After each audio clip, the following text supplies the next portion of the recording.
Assalamualaikum warahmatullahi wabarakatuh. Alhamdulillah rabbil alamin. Alhamdulillahilladzi ja'ala syahra Ramadan akram syuhur futihat fihi abwabul jannah wa ghuliqat fihi an-nar. Syahrun awwaluhu rahmah wa awsatuhu maghfirah wa akhiruhu itqan minan nar. Asyhadu an la ilaha illallah wahdahu la syarika lah. Asyhadu anna Muhammadan 'abduhu wa rasuluhu la nabiyya ba'dahu. Qala Allah Ta'ala fil Qur'anil 'azim, ya ayyuhalladzina amanu kutiba 'alaikumus syiyam kama kutiba 'alal ladzina min qablikum la'allakum tattaqun. Wa qala fi ayatin ukhra, ya ayyuhan nasu qad ja'akum maw'izatun min rabbikum wa shifaa'un lima fis sudur wa hudan wa rahmatan lil mu'minin. وقال في آية أخرى وننزل من القرآن ما هو شفاء ورحمة للمؤمنين ولا يزيد الظالمين إلا خسارا. صدق الله العظيم. Hadirin hadirat jamaah salat zuhur yang dimuliakan Allah Subhanahu wa taala. Pada kesempatan kali ini ulun akan coba berbagi tips-tips untuk mungkin bagaimana caranya kita untuk meminum obat dalam keadaan kita berpuasa. Mungkin secara yang biasa kita laksanakan, normalnya ada yang dilakukan 3 kali sehari, 2 kali sehari, ataupun sekali sehari. Itu dalam kondisi normal. Tapi dalam kondisi berpuasa bagaimana cara kita? Pertama-tama dulu kita lihat dulu obatnya dulu. Apakah dosis yang diberikan itu 1 kali sehari, 2 kali sehari, atau 3 kali sehari.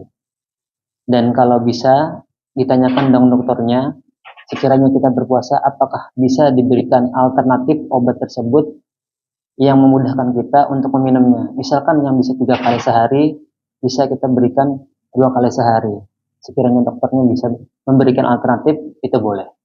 Namun jika tidak bisa, mungkin terkhusus kayak seperti obat-obat kronis, mungkin akan susah.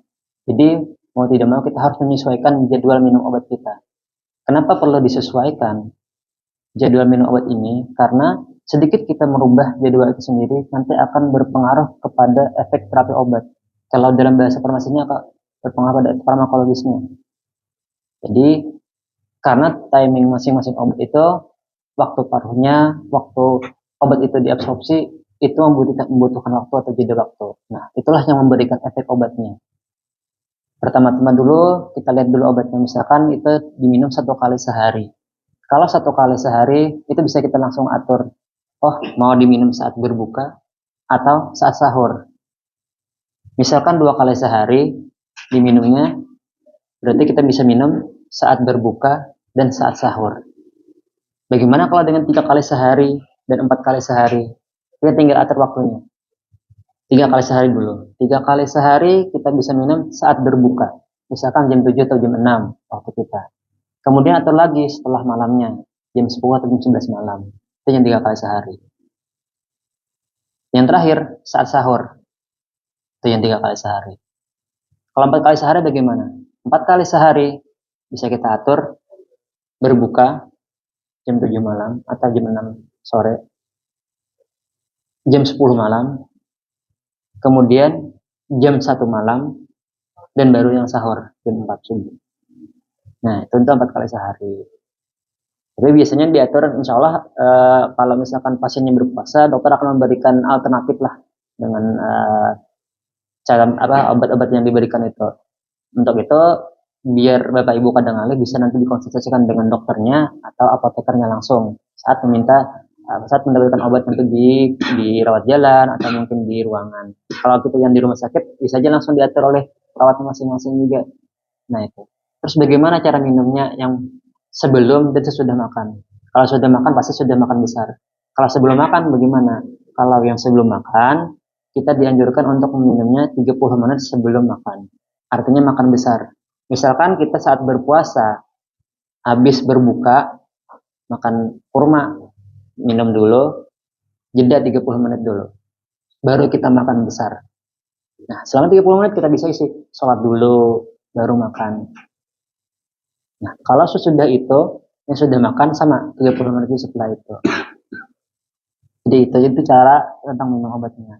Terus ada lagi obat-obat yang perlu kita perhatikan, obat-obat yang kita dapatkan itu, apakah semua obat itu dapat membatalkan? Ada juga yang kada. Apa aja obat-obat yang kadang membatalkan kita puasa? Contoh, obat-obat yang absorpsinya di kulit, kayak salep, krim, kemudian kayak plester yang di tubuh kita itu.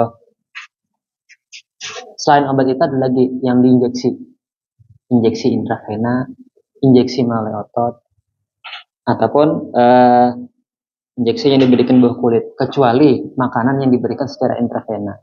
Karena konsepnya obat yang membatalkan adalah makanan yang masuk ke tubuh kita, yang diabsorpsi oleh tubuh.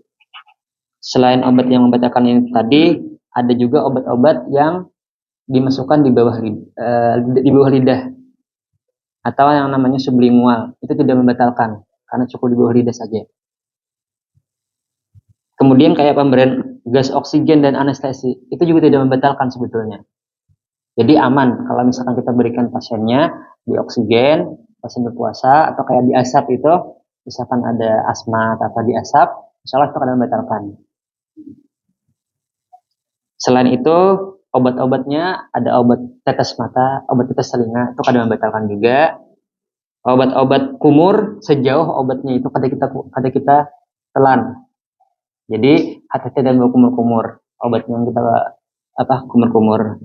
Kemudian ada lagi obat-obat yang digunakan untuk vagina dan suppositoria. Nah, itu sebagian dari penjelasan mengenai tata cara minum obat kita selama bulan Ramadan. Yang perlu kita perhatikan lagi selama bulan Ramadan itu, selain obat yang kita minum sendiri, ada lagi obat yang perlu kita dapatkan selama bulan Ramadan. Apa itu? Obat buat jiwa kita. Apa obat yang terbaik buat tubuh kita? Al-Quran. Karena Al-Quran itu syifa. Sebagaimana ayat yang sudah saya sampaikan di awal tadi, wa nanazzilu minal Qur'ani ma huwa syifaa'un wa rahmatan lil mu'minin. Tidaklah Allah turunkan Al-Quran itu melainkan sebagai penawar dan petunjuk bagi kita. Oleh karena itu, mumpung kita selama bulan Ramadan, yuk kita mari sama-sama perbanyak membaca Al-Quran. Allah itu tidak memberikan pahala bagi orang membaca Al-Quran itu seketika kita membaca satu kalimat, tetapi per huruf. Sebagaimana dalam hadis, man qara'a harfan min kitabillahi falahu hasanatun wal hasanatu bi asyri amsalihha. La aqulu alif lam mim harfun, walakin alifun harfun wa lamun harfun wa mimun harfun. Jadi pahalanya benar-benar bagi kita. Untuk itu, ulun menghimbau bagi jemaah sekalian, pun untuk ulun pribadi pada khususnya, kita sama-sama meningkatkan ibadah kita. Mudah-mudahan dengan kita beribadah ini, di samping kita memberikan pelayanan kepada pasien, insya Allah pahala kita akan makin bertambah. Makin banyak kita membaca Al-Quran, kalau apalagi hatam kita bertaan, insya Allah penuh barakah kita bulan Ramadan ini. Nah, mungkin itu aja yang bisa ulun sampaikan. Yuk kita sama-sama mendoakan pada seluruh pasien kita yang selama ini dirawat ini, mudah-mudahan diberi kesembuhan berataan, dan juga bagi kita yang memberi pelayanan ini yang sehat ini, mudah-mudahan diberi kekuatan, kesabaran, dan kemudahan dalam memberikan pelayanan kepada masyarakat. Mudah-mudahan juga rumah sakit kita ini semakin sukses dan semakin berjaya, pada khususnya di area Danau Anam ini, dan seluruhnya untuk asal juga bertahan. Kurang lebihnya mohon maaf. Wallahu muwaffiq ila aqwamit thoriq. Wassalamualaikum warahmatullahi wabarakatuh.